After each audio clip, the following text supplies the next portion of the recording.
BJP की सरकार संकट में फंस गई है। सबसे बड़ी सहयोगी पार्टी ने बीजेपी से समर्थन वापसी का ऐलान कर दिया है और इसी के चलते बीजेपी हाईकमान भी एकदम से सक्रिय हो गया। दरअसल एक सप्ताह से अचानक ही मणिपुर में हिंसा शुरू हो गई है, जिसमें अब तक करीब 1.5 दर्जन लोगों की जान जा चुकी है। हालात इतने खराब हो चुके हैं कि सीएम आवास पर भी प्रदर्शनकारियों ने हमला कर दिया। बीजेपी के 1.5 दर्जन विधायकों के आवास पर हमला हो चुका है। मंत्री भी सुरक्षित नहीं है। ऐसे में बिगड़ते हालात के बीच कॉनराड संगमा ने नेतृत्व वाली नेशनल पीपल्स पार्टी यानी एनपीपी ने बीजेपी के नेतृत्व वाली मणिपुर सरकार से अपना समर्थन वापस ले लिया।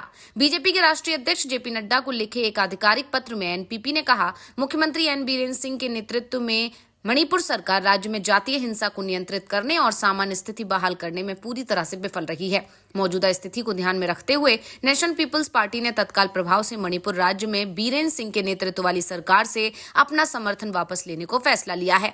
इसके साथ ही मणिपुर के कांग्रेस अध्यक्ष और बांगखेम से विधायक कीशम मेघचंद्र ने एक्स पर एक पोस्ट में लिखा, अगर मणिपुर के लोग राज्य में शांति लाने के लिए नया जनादेश लाना चाहते हैं तो मैं सभी कांग्रेस विधायकों के साथ विधायक पद से इस्तीफा देने के लिए तैयार हूं।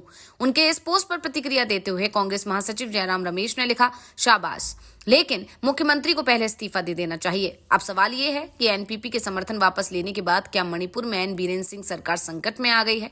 अगर बीजेपी के विधायकों की संख्या को देखें तो कहेंगे नहीं, लेकिन बीजेपी के अंदर जो स्थिति दिख रही है उसे देखेंगे तो कहा जा सकता है कि बिल्कुल एन बीरेन सिंह की सरकार बड़े संकट में फंस गई है। अगर मणिपुर विधानसभा की स्थिति को देखें तो 60 सदस्यों वाली मणिपुर विधानसभा में बीजेपी ने 32, कांग्रेस ने 5, जदयू ने 6, नागा पीपल्स फ्रंट ने 5 और कॉनराड संगमा की नेशनल पीपल्स पार्टी ने 7 सीटें जीती थीं। इसके अलावा कुकी पीपल्स अलायंस ने 2 और 3 सीटों पर निर्दलीय प्रत्याशी जीते थे। बीजेपी को जेडीयू के 6 और एनपीपी के 7 विधायकों को अभी तक समर्थन था, लेकिन अब एनपीपी सरकार से हट गई है तो सरकार के पास 37 विधायकों का समर्थन माना जा सकता है, लेकिन इसमें से बीजेपी के 19 विधायकों ने सीएम बीरेन सिंह के खिलाफ मोर्चा खोल रखा है। ऐसे में एक बात साफ हो गई है कि राज्य की बीजेपी सरकार बेहद संकट में फंस गई है। जिस तरह से विधायकों के आवास को प्रदर्शनकारी निशाना बना रहे हैं, उससे बीजेपी के विधायक बेहद दबाव में दिखाई दे रहे हैं।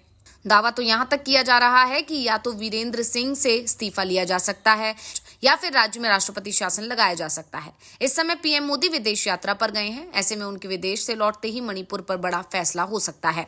राष्ट्रपति शासन अगर लगाया जाता है तो इसे अगले सप्ताह से शुरू होने वाले संसद के शीतकालीन सत्र में पास भी करा लिया जाएगा, क्योंकि मणिपुर में राष्ट्रपति शासन लगाने की डिमांड विपक्ष की तरफ से भी की जा रही है।